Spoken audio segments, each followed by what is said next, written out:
जय गुरु जी। गुरु जी को प्रणाम और गुरु जी की प्यारी प्यारी संगत को प्रणाम।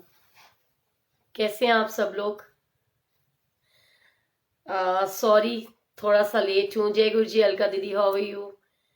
क्योंकि मैंने आपको बताया था दोपहर में कि जो हमारे यहाँ पर सेक्टर 16 में श्री राम कथा हो रही थी, जहाँ से इनविटेशन था, तो वहाँ जाना भी जरूरी था। सो जय गुरु जी। पूजा जी कैसे हो? जय गुरु जी। नेहा, आपको पता है पूजा, आपका नाम है पूजा चड्ढा, और आपको देख कर ना मुझे पूजा भाभी की याद आ गई। सो मतलब पूजा भाभी है उनका नाम, आई डोंट नो। मतलब चड्ढा देखते ही ना वो संदीप भैया की याद आती है। संदीप चड्ढा। जय गुरु जी। जय गुरु जी। सरिता जी, जय Guru ji. Sumit, how are you? Hi Neha, जय गुरु जी। रचना, नीलम कपूर जी, जय गुरु जी। कैसे हो? नीला, जय गुरु जी। मैं भी बिल्कुल ठीक हूँ, आप कैसे हो? जय माता दी सुमित। नितिन, जय गुरु जी। आपको पता है आज एक आंटी ने एक मैसेज डाला और मुझे सीरियसली बहुत अच्छा लगा, क्योंकि मैं खुद ये चीजें बोलती हूँ कि जब मैं भूल जाती हूँ और एक फ्लो, एक लय भी टूट जाती है।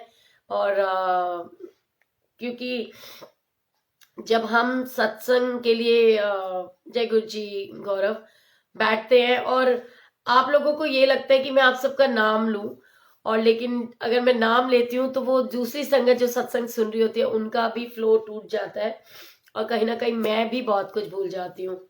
मैं बिल्कुल ठीक हूँ। नेहा, आप कैसे हो?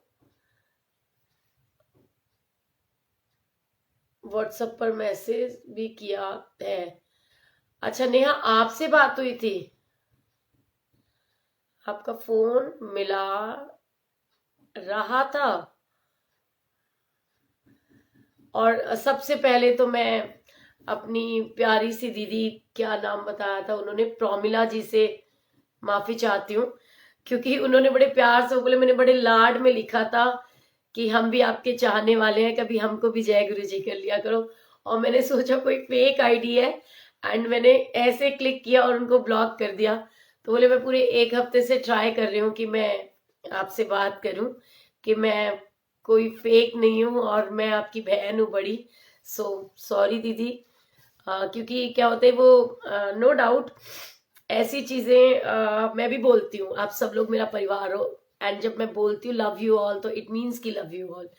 बट क्या होता है कि जब ये मैसेजेस टाइप हो रहे होते हैं ना, मुझे जो शो होते हैं वो नाम, और वो एकदम से जंप कर जाता है, तो फ्लो में पता नहीं चलता है। एंड मुझे सीरियसली लगा कि यार किसी जेंट्स ने तो नहीं लिख दिया और पता चले कि ये, और बाहर से आयो ना तो बहुत वो लग रहा है एकदम, मौसम बहुत ठंडा हो गया। बचाव करके रखना। एंड आपको पता है मैं बहुत टेंशन में भी हूँ। वो टेंशन इस बात की है कि मेरे हैप्पी की शादी है, एंड अगेन जिस शादी की वजह से वो शादी पोस्टपोन हुई थी, कि कोरोना की वजह से, एंड कि 50 लोगों में वो किस किस को लेकर के जाएगा। और वो बेचारा कार्ड भी बांट चुके हैं। मतलब ये केजरीवाल जी को थोड़ा सा सोचना चाहिए क्या होगा। जो लोग बेचारे कार्ड डिस्ट्रीब्यूट कर चुके हैं और 200 की जगह सीधा एक साथ वो मतलब 50 मेंबर्स पे आ गए, तो वो क्या मतलब, जो कार्ड्स दे चुके हैं वो बेचारे क्या, यू नो अब फोन कर करके बोलेंगे कि जी मत आना, प्लीज मत आना, क्योंकि 50 मेंबर्स तो हर एक की फैमिली में ही हो जाते हैं। बड़ा मुश्किल टाइम है। एंड अगर ऐसा हो रहा है ना, तो मेरे को लगता है कि फिर से लॉकडाउन होने वाला है। सो बी प्रिपेयर फॉर दैट कि हाँ भाई लॉकडाउन हो जाएगा। सो गुरुजी बहुत बहुत बहुत ब्लेस करें। एंड मैं सीरियसली बताऊं, वो कहते हैं ना मैनू हिचकी आ रही है, लगता है माँ बुला रही है। सो गुरुजी महाराज बुला रहे, क्योंकि बहुत सारी संगत के ये मैसेजेस आ गए कि आंटी क्या बात है, आप क्यों मंदिर नहीं जा रहे हो, और मंदिर क्यों नहीं जा रहे, और कब मंदिर जाना है। सो मेरे को ऐसा लगता है कि इट मीन्स कि गुरुजी सीरियसली बुला रहे हैं। तो गुरुजी ने अगर, आशा दीदी, नीरू दीदी, प्लान करो तो फ्राइडे को कोशिश कर लें। क्या पता, संगत बार बार बोल रही है, और स्पेशली गावा अंकल रोज बोलते हैं कि तू मंदिर क्यों नहीं जा रही है, क्यों नहीं जा रही मंदिर। तो गुरुजी याद कर रहे हैं, तो हो सकता है, पता नहीं, मुझे तो गुरुजी से जोड़ने वाले ही वही थे, तो हो सकता है कि सच में गुरुजी बुला रहे हो तो फिर प्लान करो। आशा दीदी, नीरू दीदी, चलते हैं गुरुजी से मिलने फ्राइडे को। वैसे भी इस फ्राइडे का तो बहुत बेसब्री से इंतजार है कि गुरुजी मेहर कर दें, बस सब कुछ ठीक हो जाए, सब कुछ ठीक हो जाए और गुरुजी सबके ऊपर कृपा करें, क्योंकि गुरुजी के सारे बच्चे इक्वल हैं, बहुत प्यारे हैं, अनमोल खजाने हैं गुरुजी के, हर बच्चे के लिए अनमोल ब्लेसिंग्स हैं। तो सच में दिल से अरदास है कि गुरुजी सबके ऊपर मेहर भरा हाथ रखें। एंड सत्संग शेयर करें फिर आज, लेकिन उससे पहले दो चार जो क्वेश्चंस थे, एंड स्पेशली मैं ये जानना चाहती हूँ कि दोपहर वाला जो यूट्यूब का सत्संग है वो किस किस ने सुना था, क्योंकि मेरे दिमाग से ये स्किप कर गया कि जिस आंटी के लिए वो सत्संग था और जिस आंटी ने मुझे कांटेक्ट किया था वो तो ब्लेसिंग स्पेस से जुड़ी हुई है, तो पता नहीं वो सुन पाई या नहीं सुन पाई। सो आप सब लोग मुझे मैसेज करके बताइए कि किस किस ने यूट्यूब पे वो दोपहर वाला सत्संग सुन लिया, सो दैट क्या होगा कि मैं देख लूंगी, और अगर मेरे को लगेगा कि उस आंटी का रिप्लाई नहीं आया तो मैं सबसे पहले यहाँ पर वो सत्संग थोड़ा सा शेयर करूंगी। और जय गुरु जी। डेली 1 बजे मैंने बताया था कि मैं फेसबुक के बजाय यूट्यूब से लाइव रहूंगी, क्योंकि वहां बहुत सारी ऐसी संगत है जो हमारे फेसबुक से कनेक्टेड नहीं है, एंड मेरे लिए तो ऑल आर इक्वल, सारी संगत का प्यार और उनकी ब्लेसिंग्स चाहिए। क्योंकि अगर मैं एक बात मानती हूँ कि अगर आपसे मेरे मिलने से, मेरी से बात करने से, या मुझे ऐसे देखने से अगर खुशियां मिलती है और आपकी ब्लेसिंग्स मुझे मिलती है, तो मैं कहती हूँ इससे बड़ी कोई ब्लेसिंग्स हो ही नहीं सकती। सो जय गुरु जी, शुक्राना आप सबका। और सबसे पहले मैं अब स्टार्ट करने वाली हूँ, तो आई रिक्वेस्ट यू ऑल कि सब लोग, जितने भी लोग जुड़े हैं, वो पहले सत्संग को शेयर करने की सेवा करें, क्योंकि जो मैं स्टार्टिंग के लिए दो चीजें लेने वाली हूँ ना, मतलब जो टॉपिक, तो मेरे को लगता है कि वो सभी के लिए बहुत प्रीशियस और ब्लेस्ड मोमेंट होएगी, और वो सच में मतलब सबके लिए यूजफुल होएगा। सो गुरुजी मेहर करें, सबके ऊपर करें, हर पल करें, और आप सब लोग सत्संग को शेयर करने की सेवा करें। जो ग्रुप्स में जुड़े हुए हैं वो ग्रुप्स में शेयर करें, जो संगत से कनेक्ट है वो संगत के साथ करें, चाहे व्हाट्सएप ग्रुप में करें या जैसे भी करें, लेकिन सत्संग को शेयर करने की सेवा जरूर करें, क्योंकि इन दिनों में, और ये सच्चाई है और शायद ये रियली वक्त की एक डिमांड है, तो मैं वो सत्संग आपके साथ में सच में शेयर भी करना चाहती हूँ। Okay. Thank you so much Alka दीदी, अलका आनंद। मैं आपको दीदी आई थिंक यहाँ से ना भूल चुकी हूँ, मतलब मैं आपको वो अनब्लॉक करना भूल गई हूँ। मैं थोड़ी देर में आपको कर दूंगी, लेकिन आप मेरे से कनेक्ट रहिए, and love you so much. और आज तो गुरजीत दीदी भी आई हुई है। जय गुरु जी, की हाल चाल, ठीक ठाक हो?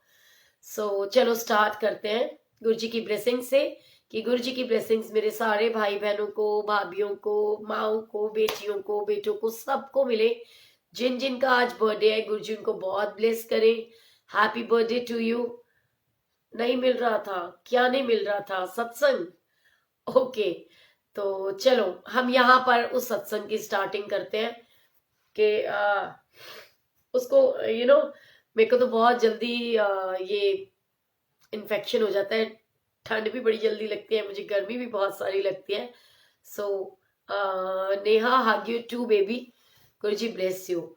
और मैं वो स्टार्ट करती हूँ। मीनू जी, जय गुरु जी, how are you? Virendra ji, तो एक छोटी सी स्टोरी है जो आज का मंथन था बेसिकली, कि बहुत सारे रिश्ते लाइफ के अंदर ऐसे होते हैं जिनको हमारे से उन रिश्तों के अलावा भी बहुत कुछ चाहिए होता है। लाइक नाक थोड़ी सी बंद हो चुकी है, आवाज समझ नहीं आए तो बता देना, मैं बंद ही कर दूंगी, ठीक है?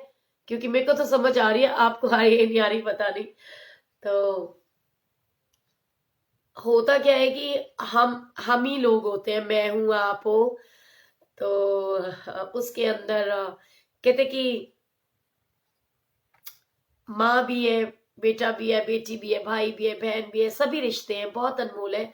लेकिन सबसे प्यारा जो रिश्ता होता है, जिसकी आज के टाइम में हर एक इंसान को जरूरत है, वो एक बहुत प्यारे कहते हैं रिश्ते, यानी एक रिश्ता जो कि अ, दोस्त का, जो हर माँ को चाहिए, हर बेटे को चाहिए, हर बीवी को चाहिए, हर पति को चाहिए, हर पत्नी को चाहिए, कि हर रिश्ते के अंदर और कुछ हो ना हो, लेकिन आपसी तालमेल होना बहुत जरूरी है।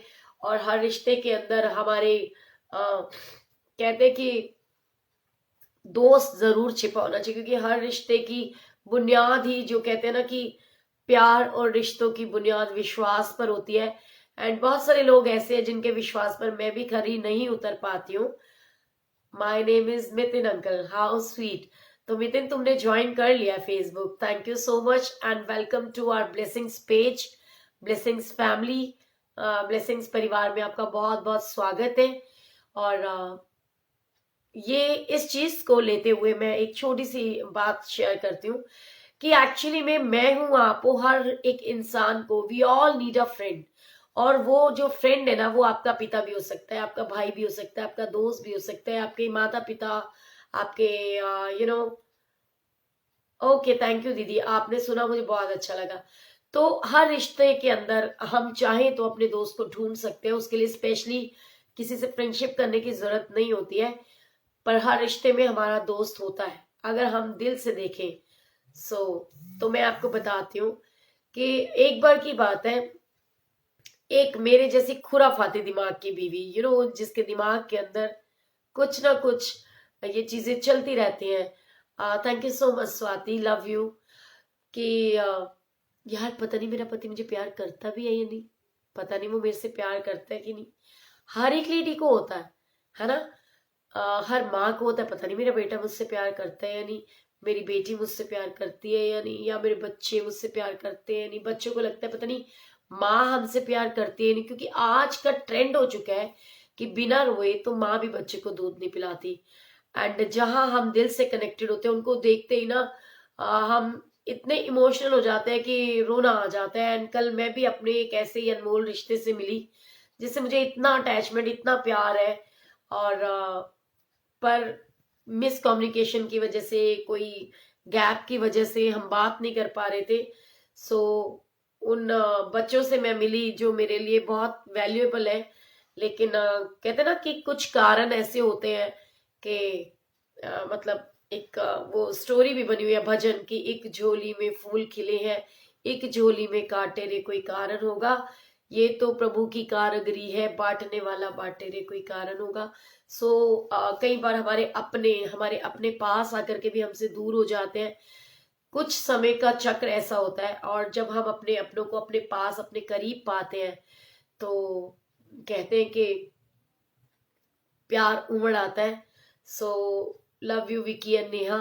मेरे को सच में कल देखते ही इतना रोना आ गया था, मैं बता नहीं सकती। कि जैसे कहते हैं ना, गुरु जी कुछ सेवाएं बख्शते हैं। तो सीरियसली अपने बच्चों को देख करके हर एक बहन भाई माँ बाप इमोशनल हो जाते हैं। बट क्या है कि कई बार बात ना करने की वजह से भी बहुत कुछ बिगड़ जाता है। और गुरुजी सबको ब्लेस करे, क्योंकि मेरे लिए तो ऑल आर इक्वल, मैं हमेशा कहती हूँ कि गुरुजी सभी को ब्लेस करे। और ऐसे ही एक झल्ली पल्ली मेरे जैसी एक बावली लड़की जो अपने मन में सोचती है कि पता नहीं यार, मतलब मैं ये देखना चाहती हूँ कि मेरा पति मुझसे कितना प्यार करता है, और करता भी है या नहीं करता, और अगर मैं नहीं रहूंगी तो इसको कोई तकलीफ होएगी मेरे से बिछड़ने की कि नहीं होएगी, ये परेशान होएगा या नहीं होएगा, ये क्या मेरे बिना रह पाएगा। तो उसके दिमाग में ना एक वो घूमती है पागलपन, थोड़ी सी मस्ती, थोड़ा सा झल्लापन। और वो क्या करती है कि ये जानने के लिए कि मेरा पति मुझे प्यार करता है या नहीं, वो एक लेटर लिखती है। और उस लेटर के अंदर लिखती है कि मैं तुम्हें हमेशा के लिए छोड़ के जा रही हूं, मैं कभी वापस नहीं आऊंगी। बहुत ध्यान से सुनेगा, मैं तुम्हें हमेशा के लिए छोड़ के जा रही हूं, मैं कभी वापस नहीं आऊंगी, और मैं आज के बाद बिल्कुल नहीं आऊंगी, और मैं तुमसे कभी बात भी नहीं करूंगी। और मैं अपनी मम्मी के घर जा रही हूँ, आज के बाद नहीं आने वाली हूँ, ऐसा लिखती है। और मुझे कभी बुलाने की कोशिश भी मत करना, मुझे कभी फोन भी मत करना, मुझे कोई मैसेज मत करना। बड़े प्यार से लिखती है। लिखती तो सिर्फ इसलिए है कि वो जानना चाहते हैं कि उसका पति उससे प्यार करता है कि नहीं करता। और वो देख लेती है कि अब मेरे पति के आने का टाइम हो गया है, फटाफट से वो चिट्ठी लिखती है। और उसको पता है कि मेरे हस्बैंड की रूटीन है, जब मैं उनको नहीं दिखाई दूंगी वो चारों कमरों में घूमेंगे, और चारों कमरों में घूमने के बाद लास्ट में वो हमारे बेडरूम में आएंगे ही आएंगे। तो वो क्या करते कि जो बेडरूम के पास एक टेबल रखा होता है उसके ऊपर वो लेटर लिखती है कि मैं तो आपको छोड़ के हमेशा हमेशा के लिए जा रही हूँ, मुझे कॉल मत करना, मुझे कोई मैसेज मत करना, क्योंकि मैं आपके बुलाने से भी नहीं आने वाली।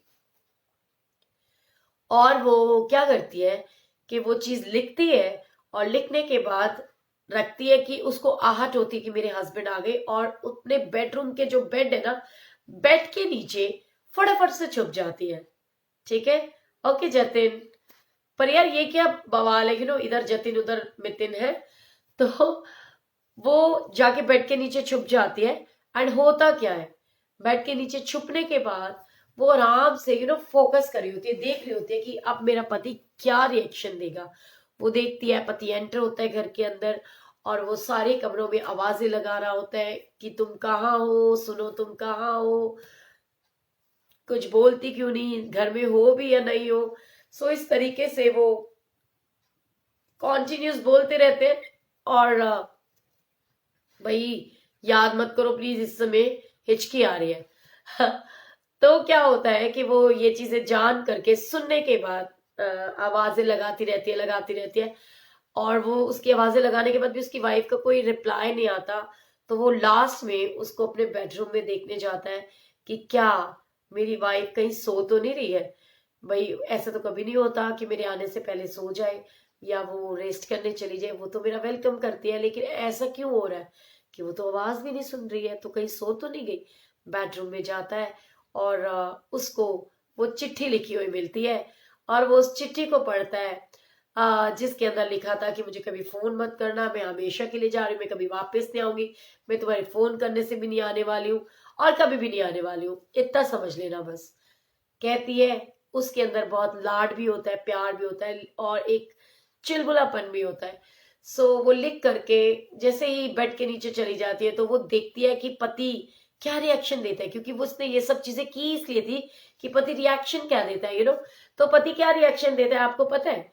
वो चिट्ठी पढ़ता है, देखता है, 1 मिनट के लिए तो हक्का बक्का रह जाता है कि ये क्या हो रहा है। वो ये देखता है, और फिर वो बड़ी तेज तेज क्योंकि वो इधर उधर घूम रहा होता है ना, तो बड़ी तेज तेज जोर जोर से ना हंसने लग जाता है। और बीवी देख रही होती है, यार मैंने लिखा है कि मैं आज के बाद आऊंगी नहीं, मैं घर छोड़ के जा रही हूँ, और इन्हें कोई फर्क ही नहीं पड़ रहा। यार ये तो हंस रहे हैं, ये तो बहुत हंस रहे हैं, तो बहुत खुश है, जैसे कि मतलब ये चाहते थे, ये वेट ही कर रहे थे कि मैं हमेशा के लिए चली जाऊं। कितने खुश हैं। अब ये मैं क्या करूं, मेरे से तो बहुत बड़ी गलती हो गई, मैंने ऐसे क्यों लिखा कि मैं हमेशा के लिए जा रही हूँ, और अब मैं क्या करूंगी, मैं तो फंस गई।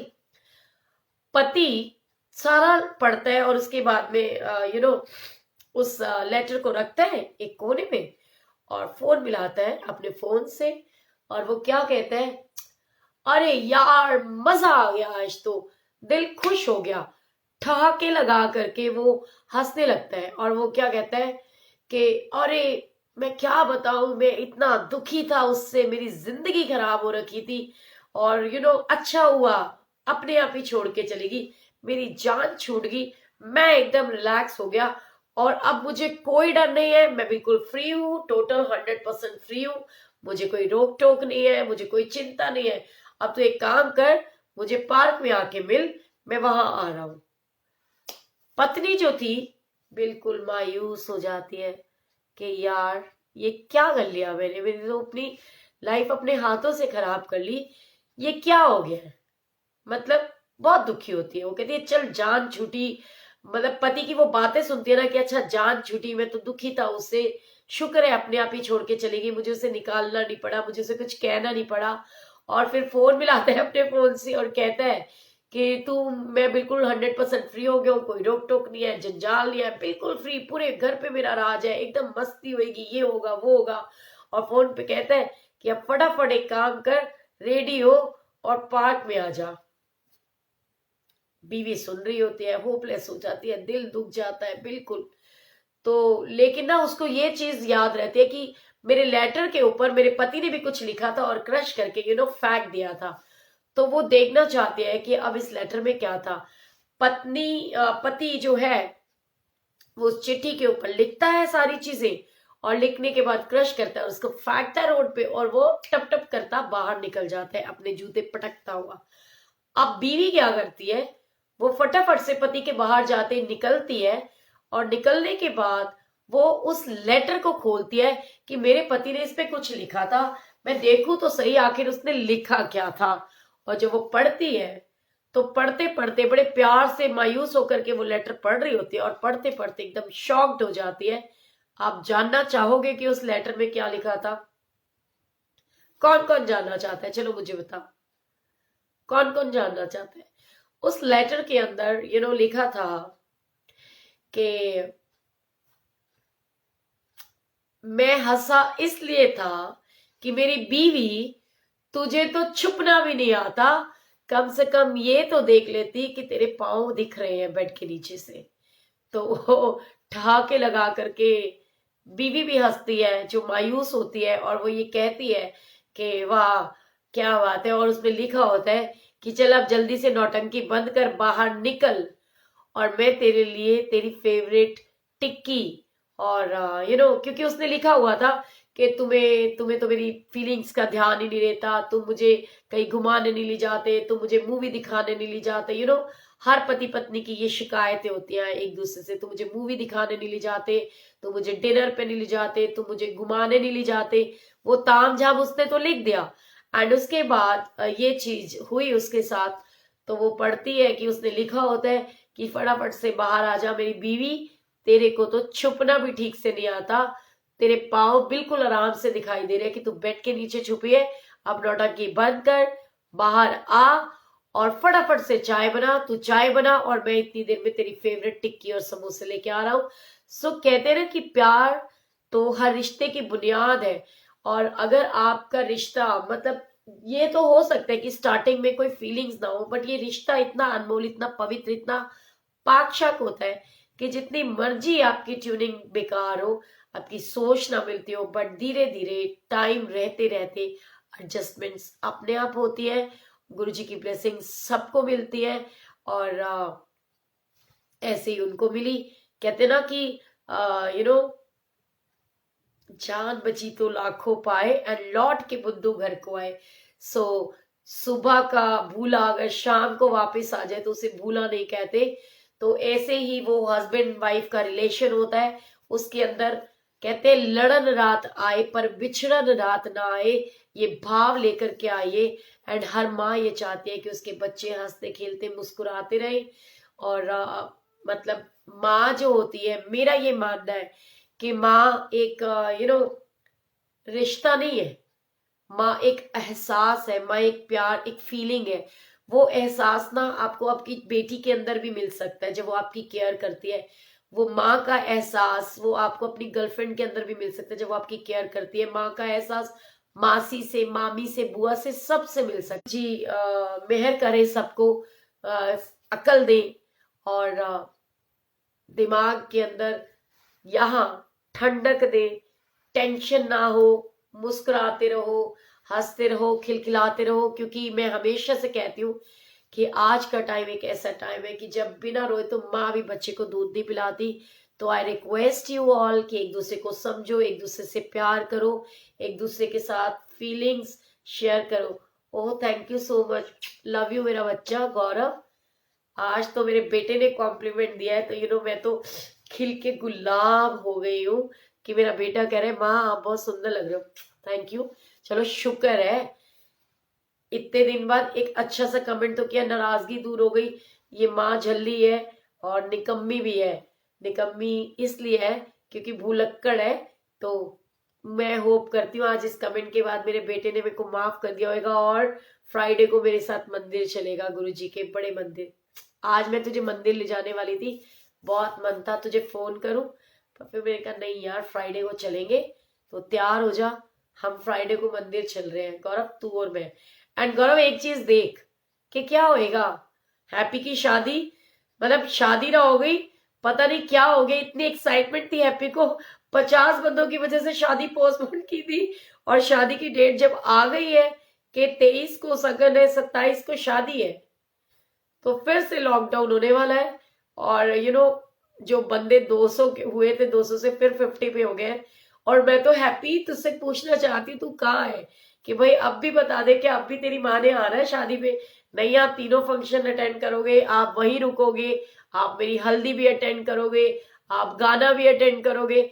अब बता दे गाना अटेंड करें या आना ना, ना आना ना, आना ना है, तो वो बता दियो।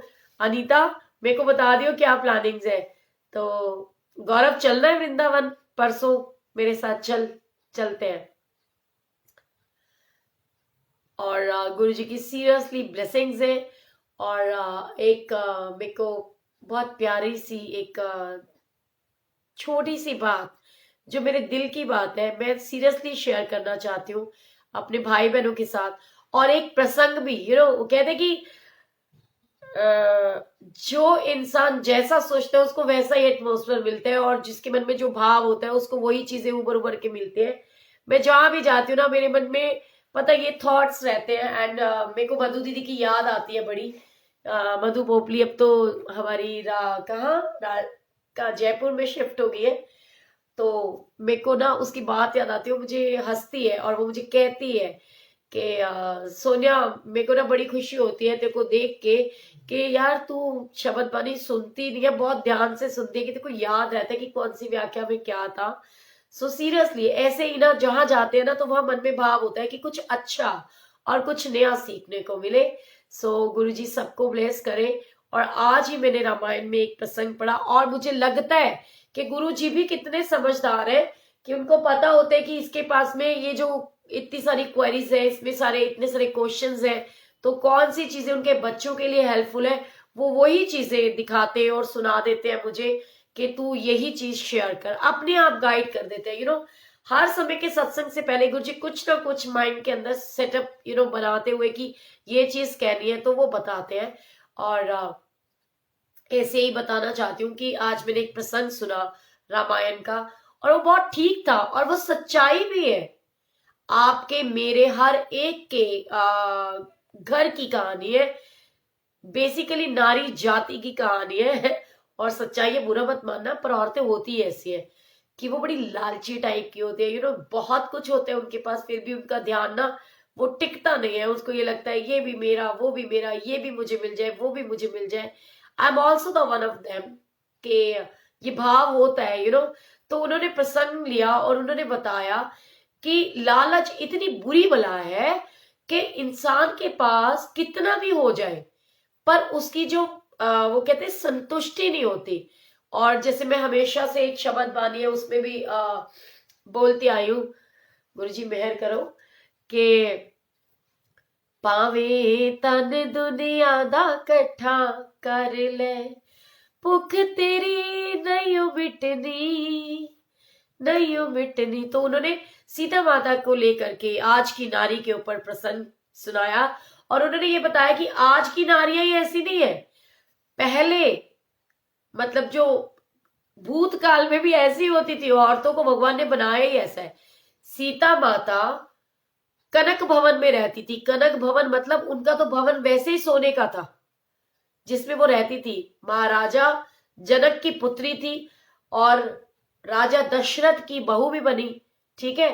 तो दशरथ के पास बहुत पैसा था क्योंकि वो राजा थे, राजा के पास तो बड़ा ऑब्वियस बहुत पैसा होता है। ऐसे ही जो कहते हैं जनक थे उनके पास भी बहुत पैसा था, तो कोई सीता माता को पैसे की कमी नहीं थी। और उनका जो पति था वो त्रिलोकी का नाथ था, और जिनको कहते हैं मर्यादा पुरुषोत्तम राम। जितने वो मर्यादा पुरुषोत्तम थे उतना ही वो कहती महिलाएं सारी ऐसी होती हैं, आई थिंक, मेरे को ऐसा लगता है, क्योंकि मैं भी ऐसी हूँ। चाहे मेरे पास मुझे सबसे ज्यादा शौक है सुंदर सुंदर नई नई ड्रेसेस पहनने का। और जैसे कि मैं हमेशा से शेयर करती हूँ कि आप ऐसे रहो कि चाहे आप बुढ़े भी हो जाओ, तो क्योंकि आपके हस्बैंड के लिए आप उसकी वाइफ ही रहोगे। हस्बैंड वाइफ का रिश्ता ऐसे है, आपके बच्चों के लिए आप प्रीशियस ही रहोगे, क्योंकि माँ बाप बहुत अनमोल होते हैं। आप अपनी फैमिली के लिए बहुत स्पेशल हो, तो अगर आप हंसते रहोगे आपकी फैमिली भी खुश रहेगी, आपके आसपास का माहौल भी हंसता और खिलखिलाता रहेगा। मुझे शुरू से शौक है कि सोना बाबू बन के रहो। वही शिक्षा मैं सबको भी देती हूँ। मैं घर में भी होती हूँ, मुझे कहीं नहीं भी जाना होता तो भी मैं ऐसे ही रहती हूँ, क्योंकि वो मेरी खुशी है, मुझे अच्छा लगता है। तो हर इंसान वो करना चाहता है जो उसको अच्छा लगता है। तो अपना अपना एक पैशन होता है, अपनी अपनी एक चॉइस होती है, एक इंटरेस्ट होता है। तो मेरे को भी ये है, बस सुंदर कपड़े पहने होने चाहिए, सुंदर सुंदर लगना चाहिए और घूमना फिरना चाहिए, ठीक है। तो ऐसी हूं मैं, तो उन्होंने सुनाया प्रसंग कि सीता माता राजा की पत्नी थी, राजा की बहू थी, राजा की बेटी थी, फिर भी मन कितना लालची था कि एक सोने का हिरण दिखाई दिया और माता सीता हम लोगों की तरह, जैसे हम पतियों के पीछे पड़ जाते ना, आप मुझे कार नहीं लाके देते, आप मुझे रेस्टोरेंट नहीं लेके चलते, आपने मुझे सूट नहीं लेके दिया, आपने मुझे साड़ी नहीं लेके दी। होता कि नहीं होता? सच्ची बताना, होता है ना? सभी ऐसे करते हैं। मैं या आप स्पेशली नहीं, सारी औरतें ऐसी होती है। सभी ऐसे करते हैं। तो और उनकी प्यार की अनोखी दरार, छोटी छोटी मीठी मीठी नोक झोंक, किस लिए? ये नहीं लाके दिया, वो नहीं लाके दिया। तो माता सीता भी तो एक पत्नी थी, राम जी के ऊपर राशन पानी लेके चढ़ गई, पीछे पड़ गई। जाओ पतिदेव, ये स्वामी, ये हिरण को ले आओ। और वो समझा रहे हैं कि यार ये क्या है, इस हिरण के अंदर हमारे पास सोने की कमी है क्या? एक हिरण के अंदर कितना सोना होएगा? 1 किलो, 2 किलो, 3 किलो। लेकिन नहीं, सीता माता जिद्दी, औरतों की तरह जैसे हम जिद्दी है। नहीं भाई, मुझे तो वो सोने का हिरण चाहिए। और जबरदस्ती राम जी को भेज दिया कि क्या आप मेरे लिए इतना भी नहीं कर सकते? स्वामी जाओ ना, मुझे तो वो सुंदर सा सोने का हिरण ला दो। राम जी, मतलब वो कहते ना, मैं तो जोरू का गुलाम बन के रहूंगा। पिछले जमाने के पति भी ऐसे ही करते थे। उन्होंने सुना, चल यार बीवी कह रही है हिरण चाहिए, चलता हूं, उठाया धनुष्मान ताना और चलते हैं, पहुंच जाते हैं जंगल के अंदर, उस हिरण के पीछे पीछे, ठीक है। मृग किसको कहते हैं? हिरण को। मृग नयनी, इतने बड़े बड़े नैनों वाली। अब बताओ, गलत कह रही हूं मैं? ऐसा है कि नहीं है? हम लोग भी ऐसे ही करते ना। वो माता रानी ने पीछे भेज दिया और उन्होंने जब उसको बाण से मारा तो क्या देखते हैं कि ये तो छल था, ये तो हिरण है ही नहीं, ठीक है। अब सीता माता को पता है, राम जी के भाई लक्ष्मण जी उनको बोल रहे हैं, वो जाने से पहले कहते हैं कि कह के जाते हैं कि तू माता सीता को छोड़ करके कहीं नहीं जाना और मैं आ रहा हूं और तू यही रहना, ठीक है।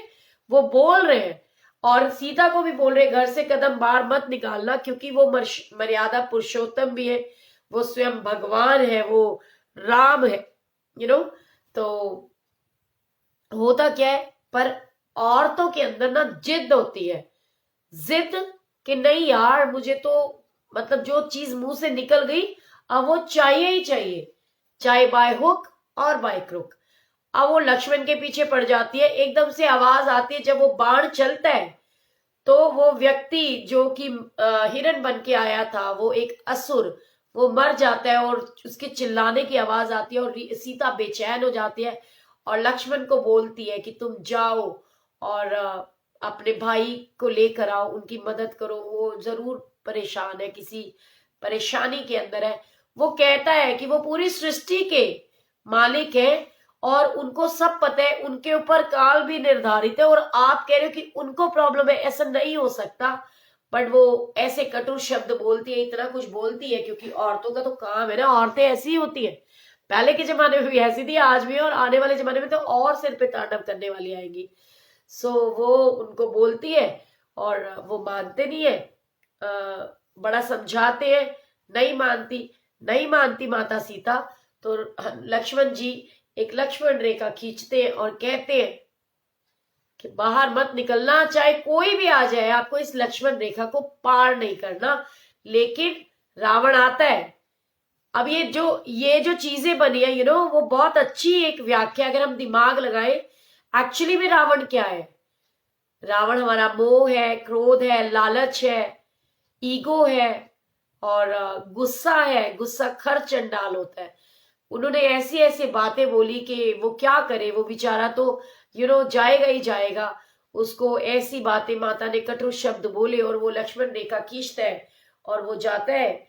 और इतने में रावण आता है, साधु का रूप धारण करता है और भिक्षा मांगते हुए उसको कि भी मैं तो ऐसे नहीं लूंगा, मुझे भिक्षा देनी है तो बाहर आके दो। और वो सीता माता भूल जाती है, क्योंकि आज की औरतें भी ऐसी है, जितनी रोक टोक करोगे ना, उनको वो फ्रीडम चाहिए, बंदिश किसी को पसंद नहीं है। लेकिन सही मायने में अगर हम ऐसे ऐसे प्रसंग देखें, ऐसी चीजें देखें, तो गीता के माध्यम से, रामायण के माध्यम से, महाभारत के माध्यम से बहुत सारी चीजें हमारी आज की जो जीवन और दिनचर्या उसके ऊपर डिपेंड करती है। बहुत सारी चीजें ऐसी होती है जिनके माध्यम से हमको ये पता चलता है कि ये चीजें नहीं करनी चाहिए और ये गलत है। और जिस औरत ने अपने घर की मर्यादा को लांघा है ना, उसको रावण मिला ही मिला है। ठीक है। सो बिल्कुल सत्य की बात है कि अगर आप, सीता माता लालची ना होती, वो हिरण के लिए लालच ना करती, ठीक है, चाहे वो आज के लोगों के लिए एक एग्जाम्पल सेट कर रही हो, बताने के लिए उन्होंने क्या हो, लेकिन सीता माता जितनी शक्ति ना आप में, ना मुझ में है, किसी में नहीं है कि अगर हम घर से बाहर निकलेंगे, अपनी मान मर्यादा को भंग करेंगे, हमारी जो लक्ष्मण रेखा है, जो हमारे नियम कायदे कानून हमारे लिए बने हुए उनको हम भंग करेंगे। तो हम ये सोचे, रावण माता सीता को भी मिला था सतयुग के जमाने में, तो आज कलयुग के अंदर भी तो इतने सारे रावण है। तो रावण तो हर एक नारी को मिलता है और हमें अपने आप को रावण से बचाना आना चाहिए। सो माता सीता के प्रसंग में यही चीज आई कि अगर वो लक्ष्मण की बात मानती, अगर वो अपने पति की सुनती, अपने देवर की सुनती और वो अपने घर की मर्यादा को लांघती नहीं, तो रावण उसको मिलता नहीं। रावण मिला क्योंकि माता सीता ने अपनी मर्यादा को भंग किया स्वयं, क्योंकि उन्होंने उन बातों को सुना ही नहीं कि पति क्या कहना चाह रहा है। पति कभी गलत नहीं कहता। एक बीवी के लिए बहुत रेयर होते हैं, देखो हस्बैंड वाइफ में एक कहते ना, एक गाड़ी के दो पहिए होते हैं और एक भी खराब हो जाए ना तो गाड़ी चलना बहुत मुश्किल होता है। सो म्यूचुअल अंडरस्टैंडिंग होनी चाहिए। अगर कोई बात दिक्कत कर रही है, लोगों के आगे हाथ पैर जोड़ो तो अपने पति को क्यों ना समझाओ या उससे क्यों ना डिमांड करो, दिल की बात उसको बोलो। और आपको भी, वो कहते हैं ईंट पत्थरों से मकान बनता है और घर तब बनता है जब हम लोग एक दूसरे के लिए प्यार और समर्पण के भाव से रहते हैं। सो वो समर्पण हर एक को आना चाहिए, चाहे वो माता पिता के प्रति हो, बच्चों के प्रति हो, अपने भाई बहनों के प्रति हो। तो हमें अपने घर की मर्यादा को भंग नहीं करना चाहिए, लांघना नहीं चाहिए, क्योंकि रावण तभी सीता को हर पाया जब सीता ने अपनी मर्यादा को भंग किया और वो घर से बाहर निकली। पर सीता माता के पास वो शक्तियां थी कि उन्होंने अपनी तपस्या के नाते अपने करीब रावण को आने नहीं दिया। और वो एक छाया के रूप में उनके पास गई थी। वो जाने से पहले ही अपना शरीर जो है वो अग्नि को दे करके, अग्नि से निकली हुई सीता माता, उनकी परछाई वहां गई थी। क्या हो गया? जय गुरु जी, मेहर करो। तो ये जो चीजें है ना, ये पिछले जमाने की नहीं है। अगर समझो तो आज भी हमारी रियल लाइफ के ऊपर ये चीजें आती है, तो हमारे को वो भाव होना चाहिए कि हम अपनी मर्यादा को भंग ना करें, ना हम लालच ना आए, ना हम क्रोध लाए, ना कपट हो मन में, ना छल हो। हम निश्चल रूप से रहे और अपनी फैमिली की मान मर्यादा को ध्यान रखें, क्योंकि आज की नारी के अंदर सीता नहीं है, मतलब सीता जैसी शक्तियां नहीं है। और वैसे तो नारी शक्ति बहुत बड़ी शक्ति है। अगर आपको आपकी शक्ति को पहचानना आता हो, नारी शक्ति के अंदर वो शक्ति है कि वो किसी भी इंसान को अपने आगे झुका सकती है। सो पॉजिटिव थिंकिंग के साथ रहिए। और मेरा ये मानना है कि एटलीस्ट हमें इन चीजों से शिक्षा लेनी चाहिए कि हम अपनी लाइफ के लिए कुछ नियम कायदे कानून जरूर बनाएं और उनको भंग ना करें, क्योंकि ये सच्चाई है। अगर माता सीता उस लक्ष्मण रेखा को पार नहीं करती तो रावण उसको हर करके ले जा नहीं सकता था। सो सच्चाई को हम डिनाई नहीं कर सकते। अगर हमारे साथ जीवन के अंदर कभी भी गलत होता है, कोई भी परिस्थितियां आती है जो हमारे को इफेक्ट करती है, हमारा उसमें नुकसान होता है, तो पहली गलती हमारे से होती है। ये गलती को हमें मानना चाहिए। अगर कोई इंसान ये कहता है, ये सोचता है कि मेरी फैमिली दुखी होगी, मेरा हस्बैंड दुखी, मेरा फलाने को दुख मिला है, तो वो दुख जो मिलता है हमारे हरण के बाद, रावण के हमारी लाइफ में आने के बाद, तो उस रावण की एंट्री करने वाले हमें, अपनी फैमिली को सबसे बड़ा दुख हम देते हैं। सो आज की नारी को अपनी शक्ति को पहचानना चाहिए। नारी शक्ति कमजोर नहीं है, उससे बड़ी कोई शक्ति नहीं है। बस आपको अपनी शक्तियों को पहचानना आना चाहिए आपको। क्योंकि मेरा ये मानना है, एंड मैं सच्चाई दिल की बात बता रही, गुरु जी माफ करे, ऐसे लवे किसी औरत के साथ ना आए। और मैं बचपन से ही इन चीजों को मानती आई हूँ, क्योंकि मेरे को लगता है क्यों कह रही हूँ ऐसा, कि अगर हम आज के, आपने कभी सोचा है कि जो बाहर फॉरेन कंट्रीज है, वो तो इंडियंस रूल्स और रेगुलेशंस और रिचुअल्स जो हमारे बने हुए हैं उनको स्वीकार नहीं है। आप देखो, हरे कृष्णा हरे रामा में मंदिर जाओ, वृंदावन जाओ, सारी अंग्रेज ने बैठी है साड़ी पहन के। और जितने भी वीडियोस आती होंगी, आपने देखा होगा कि अंग्रेज लोग उसको अंग्रेजों का मंदिर भी कहते हैं, आई थिंक। काम हो गया लग रहा है। तो इस तरीके से होता है।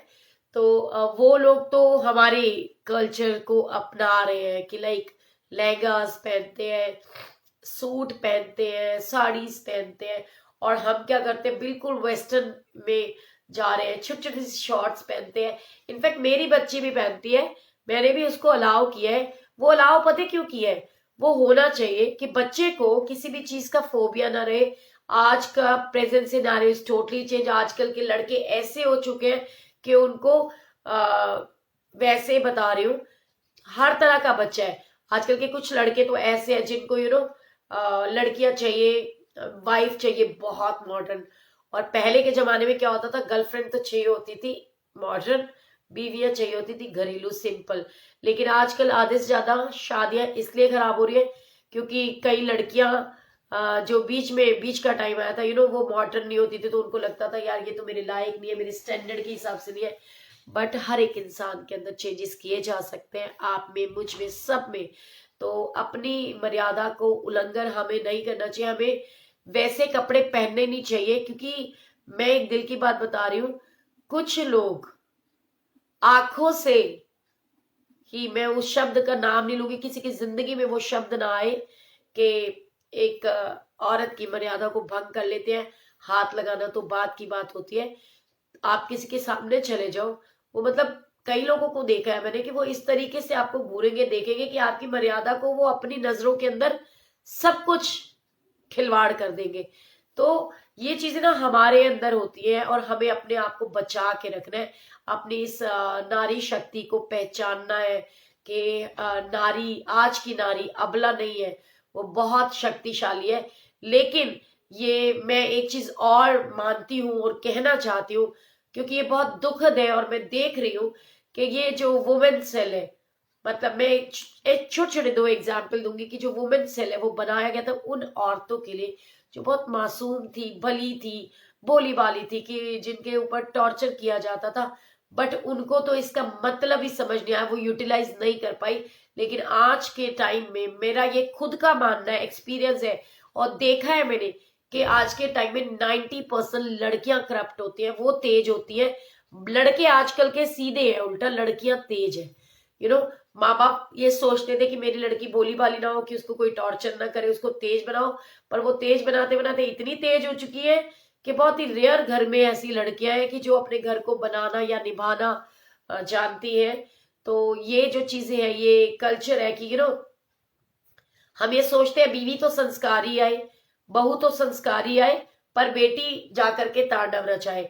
सो अगर हम ये सोचते हैं कि हमारी बहू अच्छी आनी चाहिए या हमें बहू अच्छी नहीं मिली, तो हम ये कोशिश कर सकते हैं कि जो मैं हूं, मैं अगर अपने बेटे के लिए अच्छी बहू नहीं ला पाई, उसके लिए अच्छी बहू नहीं मिली, तो कम से कम मेरी बेटी तो किसी के घर की अच्छी बहू बन जाए। और अगर मेरी बेटी को अच्छा पति नहीं मिला, तो कम से कम मेरा बेटा तो किसी का अच्छा पति बन जाए।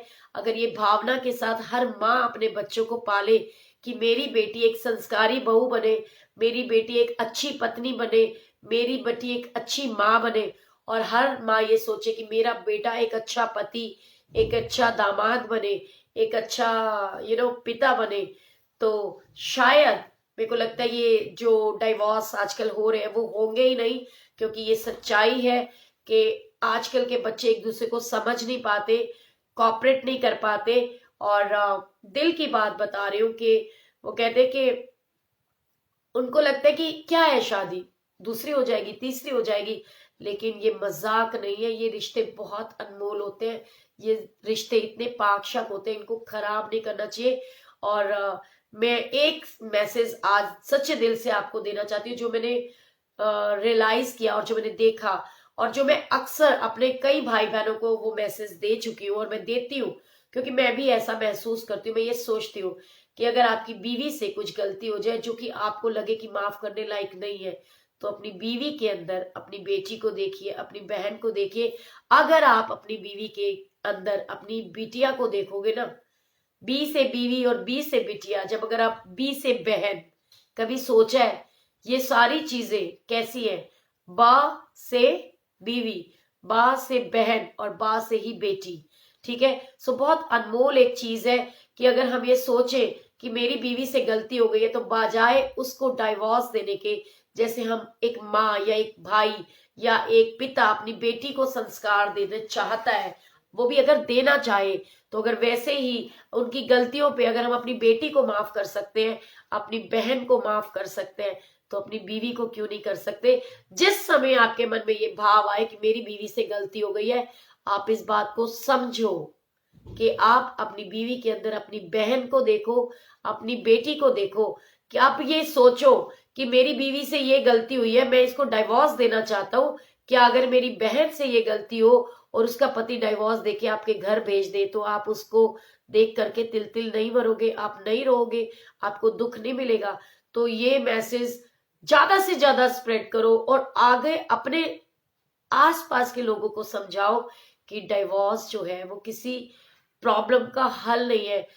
वो, मैं आज के टाइम में मैं सच बता रही हूँ, मैं उन लड़कों को ये मानती हूँ और उन लड़कियों को भी कि शायद वो अपने आप को, उनको अपने पे भरोसा नहीं है, वो डबल जीरो है।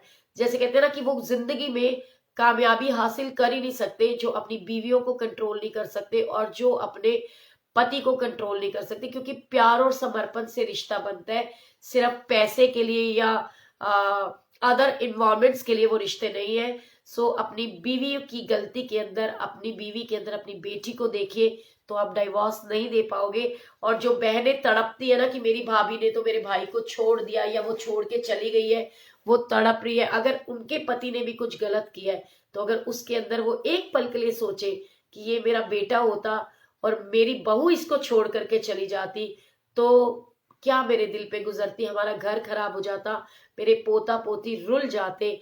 सो इसी तरीके से अगर हम सोचे, ये भाव अपने अंदर लेकर के आए कि डाइवोर्स को, इस प्रथा को खत्म करना है, इस प्रथा को खत्म करना है, कॉम्प्रोमाइज करना सीखना है, अपने अंदर चेंजेस लाने हैं, दूसरे के अंदर नहीं।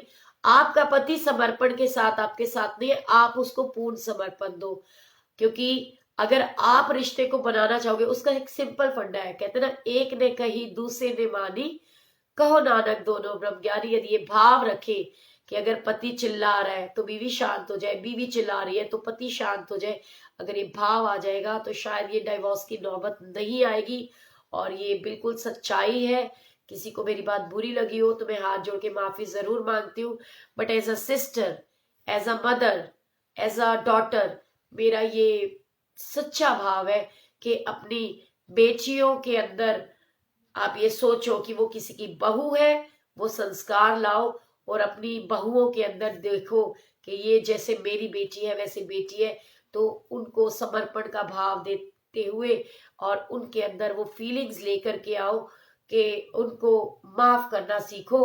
अगर हर एक इंसान ये भाव के साथ अपने रिश्ते को निभाएगा कि मुझे अच्छा पति नहीं मिला लेकिन मैं अच्छी पत्नी बन जाऊं और अपने घर को बचा लूं, मुझे अच्छी पत्नी नहीं मिली लेकिन मैं अच्छा पति बन जाऊं और अपने घर को बचा लूं, जिस समय में ये भाव आपके मन में आने लगेंगे और दूसरों के प्रति आपको दुख महसूस होने लगेगा और आपको ये दिखेगा कि मेरी बीवी के अंदर मैं अपनी बेटी को देखूं और उसको माफ करूं और पति के अंदर अपने बेटे को देखते हुए उसकी गलतियों को माफ करूं, तो अब यकीन मानना ये एक अलग रिश्ता एक कायम होगा और वो इतना अटूट और गहरा होगा कि ये हमारे जो रिश्ते खराब हो रहे हैं वो नहीं होएंगे। क्योंकि पैसा तो मतलब एक कहावत है कि गलत लोगों के पास भी बहुत होता है। पैसों के लिए रिश्तों को बिखरने मत दीजिए। अपने बच्चों को अपने, बार बार कहती हूँ कि चित्र बनाने के बजाय चरित्र बनाइए उनका, क्योंकि अगर चरित्र अच्छा होगा तो चित्र अपने आप ही अच्छा दिखेगा। क्योंकि चित्र अगर खराब आ जाता है उसको डिलीट करके नया चित्र खींचा जा सकता है, लेकिन अगर चरित्र खराब हो जाएगा ना तो वो चरित्र कभी भी सुधारा नहीं जा सकता। सो कोशिश करो अपने बच्चों का चरित्र बनाओ, उनको चरित्रवान बनाओ, उनको अच्छे भाव अच्छी शिक्षा दो और एक यकीन मानना जो भगवान रिश्ते अपने पति पत्नी के साथ छल कपट करते हैं और वो गलत इस तरीके के गुनाह करते हैं उनको परमात्मा कभी माफ नहीं करता, कभी बख्शता नहीं है। सो आप सब देख ही रहे हो कि बाहर ठंड में से आई हूं तो मेरी हालत ऐसी है कि मैं आपसे माफी चाहूंगी। और वैसे भी आई थिंक मेरे हिसाब से मैंने अपना कंप्लीट टाइम शायद कर ही दिया है। सो आई रिक्वेस्ट यू ऑल कि अपने अपनों को प्यार और समर्पण दीजिए, अपनी बेटी के दोस्त बनिए, अपनी बेटी के दोस्त बनिए, अपनी माँ के दोस्त बनिए, अपनी बीवी के दोस्त बनिए, अपने पति के दोस्त बनिए, अपने बच्चों के दोस्त बनिए। जिस दिन ये भाव आपके अंदर आ जाएगा तो बहुत हद तक हमारे घर के अंदर कलह कलेश खत्म हो जाएगा। क्योंकि मैं एक छोटा सा एक और लास्ट जाते जाते एग्जाम्पल देना चाहती हूँ कि जहां तर्क है ना वहां नर्क है। मैं हमेशा कहती हूँ नो कमेंट्स नो आर्ग्यूमेंट्स।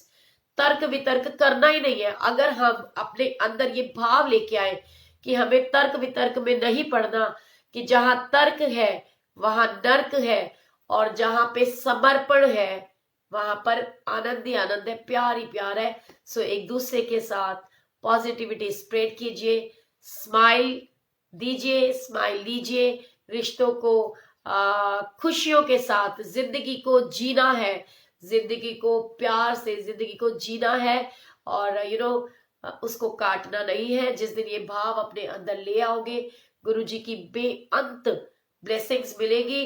और मुझे बहुत दुख है मेरे दो बच्चों के लिए कि मेरे इतना समझाने के बाद भी जब मुझे लगा था कि सब कुछ ठीक है और उसके बावजूद भी उन्होंने ये स्टेप लिया, तो गुरुजी से अरदास करूंगी कि दोबारा से उनको सद्बुद्धि दे कि वो साथ रहते रहते एक दूसरे से प्यार करना सीख जाएं और प्यार और समर्पण के भाव में एक दूसरे के साथ वापस बंध जाएं। क्योंकि शादी से अटूट रिश्ता होता है, एक प्यार और समर्पण का बंधन जो किसी दो दोस्तों में हो सकता है, माँ बेटे में हो सकता है, भाई बहन में हो सकता है। सो जय गुरु जी, शुक्राना गुरु जी, love you all, Guru ji bless you all, जय गुरु जी, थैंक यू सो मच।